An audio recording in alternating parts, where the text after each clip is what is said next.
கர்த்தருடைய நாமம் மகிமைப்படுவதாக. இந்த புதிய நாளிலே நிச்சயமாய் உங்கள் வாழ்க்கையில புதிய காரியங்களை எதிர்பாருங்க. ஆண்டவர் எதிர்பார்க்கிறவங்களுக்கு நிச்சயமாய் அற்புதங்களை செய்வார். நம்ம ஜெபம் பண்ணுவோமா? பரிசுத்த தேவனே, இந்த நாளில கூட எங்களோடு பேசுங்கப்பா. இந்த நாளை கூட வாக்குத்தத்த வார்த்தைகளை எங்களுக்கு கொடுத்து எங்களை வழிநடத்துங்க. இயேசுவின் நாமத்தின் பிதாவே, ஆமே. எடுத்து வாசிப்போம். மத்திய சுவிசேஷம் 18ஆம் அதிகாரம், அதில் 21 20 வாசிப்போம். மத்திய 18 20 21. ஏனெனில் 2 பேராவது 3 பேராவது என் நாமத்தினாலே எங்கே கூடியிருக்கிறீர்களோ அங்கே அவர்கள் நடுவில் இருக்கிறேன் என்றார். கர்த்தருக்கு மகிமை உண்டாவதாக. எழுதப்பட்டிருக்கு 2 பேர் 3 பேர். யாரோட நாமத்திலையா? ஆமா, ராஜாதி ராஜா இயேசு ராஜாவுக்கு எத்தனையோ நாமங்கள் இருக்கு. ஆனா அந்த இயேசு என்ற நாமத்தை, அந்த ஸ்லோகத்தை அந்த சொல்லும் பொழுது, அந்த நாமத்தை சொல்லும் பொழுது பேய்களும் பிசாசுகளும் நடுங்கும். வானமும் பூமியும் அண்டசராசனங்களையும் இந்த வார்த்தை கேட்டால் நடுங்கக்கூடியது. அப்ப இந்த நாமத்துல அதான் சொல்றாரு, என் நாமத்தை நீங்க எதுவும் கேட்கல, என் நாமத்துல நீங்க கேளுங்க. கேட்கிறவனுக்கு என்ன பண்ண நிச்சயமாய் கிடைக்கும். நம்ம யாராட்டதான் கேட்டு பார்க்குறோம், அவங்க எதை கொடுப்பாங்கன்னு கேட்டு பார்க்குறோம். மனுஷன் கிள்ளி கொடுப்பான். ஆனா தேவன் என்ன பண்ணுவாருங்க? அள்ளி கொடுப்பார். கர்த்தருக்கு ஸ்தோத்திரம். ஆண்டவர் சமூகத்துல நம்ம எப்ப எப்படி கேட்கணுமா? அப்படின்னுமா 2 பேர் இல்லைன்னா 3 பேரும். ஏன் ஒரு ஆள் கேட்டதா? ஒரு ஆள் கேட்டாலும் செய்வாரு. ஆனா 2 பேரும் என்ன பண்ணுவா செய்யும் பொழுது, அந்த 2 ஒருமனப்படும் பொழுது, ஒருவேளை நீ கணவன் மனைவி என்ன பண்ணலாம், நீங்க ஜெபம் பண்ணலாம். இல்லை பிள்ளைகளோட சேர்ந்து நம்ம ஜெபம் பண்ணலாம். நம்ம இருக்க இடத்த என்ன பண்ணுவோம், அது குட்டி பரலோகமா மாற்ற நம்ம எது மாத்தோம்னா அந்த ஜெபம் தான் மாற்றும். தேவனுடைய பிரசனம் தான் உங்க இருக்கிற இடத்த அந்த கிளைமேட்டை தேவனுடைய பிரசனத்தை கொண்டு வரும். அது 2 பேராது 3 பேராது நீங்க, அதாவது பூமியில நீங்க எதற்கெல்லாம் நீங்க ஜெபிக்கிறீங்களோ பரலோகத்துல உடனே அது என்ன பண்ணா அது ஆர்டர் ஆகி உடனே உங்களுக்கு என்ன பண்ண கிடைக்கும். அது 2 பேர் ஒருமனப்படும் பொழுது, அந்த 2 பேர் ஒருமனம் ரொம்ப முக்கியம். ஒரு ஆள் ஜெபம் பண்ணும்போது ஒரு ஆள் ஜெபத்தை அசட்டை பண்ணிக்கிட்டு இருந்தாங்கன்னா அதை என்ன பண்ண முடியாது. அது அசட்டை பண்ணா அதை பெற முடியாது. ஆனா 2 பேரும் கைகோர்த்து அது எந்த விதமான காரியம் தான் சரி, மனிதனாலே கூடாத காரியம் என் தேவனால எல்லாம், அது எப்பேற்பட்ட காரம் அது இல்லை பாஸ், அது அதெல்லாம் நடக்காது பாஸ், அதெல்லாம் அது நிச்சயமா நடக்கும். என்னோட காலைல கூட ப்ரேயர் முடிச்ச உடனே காலைல ஒரு ஃபேமிலி வந்தாங்க.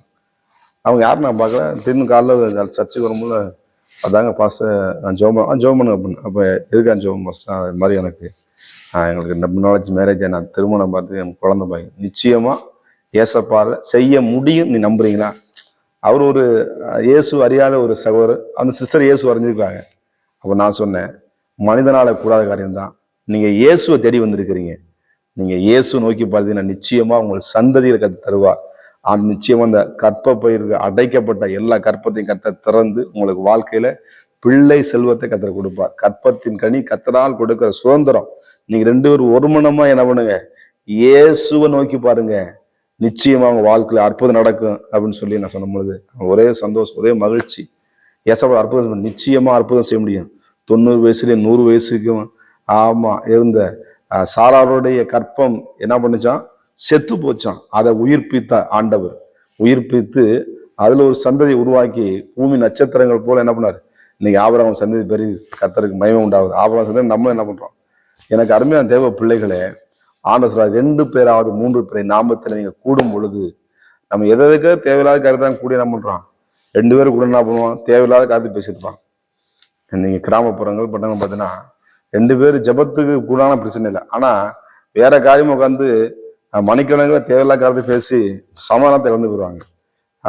அது சம்பந்தம் வெட்டிக்காக வீரக்கான பேசுறதெல்லாம் விட்டுட்டு, ஆண்டவர் எனக்கு நன்மை செய்ய முடியும்.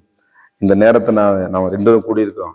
நம்ம நேரத்தை கூடியிருக்கோம். நிச்சயமா என் வாழ்க்கையில ஏசப்பா அற்புதம் செய்யும். அவன் ரொம்ப நாள் நீ மணிக்கணக்கெல்லாம் ஜெபம் பண்ண, உங்களுக்கு வேலை இருக்கும், அலுவலகம் பல வேலை இருக்கும். அந்த நேரத்துல கை கொடுத்து ஒரு 5 நிமிஷம் 10 நிமிஷம் கண்ணை மூடி தேவ சமூகம் முழங்கால் போட்டு இன்னும் பெஸ்டா இருக்கும். நிச்சயமாய் பெற்றுக்கொள்வீங்க. அந்த பிள்ளைகளுக்கு வாக்கு பண்ண நிச்சயமா உங்களுக்கு குழந்தை பாக்கி தருவாருங்க. நீங்க ஒருமனப்பட்டு ஜெபம் பண்ணுங்க. 20 நம்பர் ஜெபம் பண்ணு. சரிங்க, சந்தோஷத்தோடு புறப்பட நிச்சயம் அவங்களுக்கு செய்த ஆண்டவர் உங்களுக்கு நிச்சயமாய் செய்வார். எனக்கு அருமையான தேவ பிள்ளைகளே, 2 பேர் அது 3 பேர் அந்த நேரத்தை என்ன பண்ணாதீங்க, அதை மிஸ் பண்ணிடாங்க. ஆனா தனிச்சபம் ரொம்ப முக்கியம். ஆனா 2 பேரும் ஜெபிக்கும் பொழுது அது ரொம்ப ரொம்ப நல்லது. கர்த்தருக்கு ஸ்தோத்திரம். கர்த்தர் நிச்சயமாய் ஆஸ்வதிப்பா. அதை செஞ்சு பாருங்க. ஒருவேளை நான் செஞ்ச தோல்வி இல்லை, நிச்சயமாய் பைபிள் வார்த்தை அது சொல்லுகிறதான் செய்யும். வசனம் சொல்லுது, ஏசி 55:11 செய்யக்காரு அது அப்படியே வாய்க்கின்றது. உங்க வாழ்க்கையில நிச்சயமா அது நடக்கும்.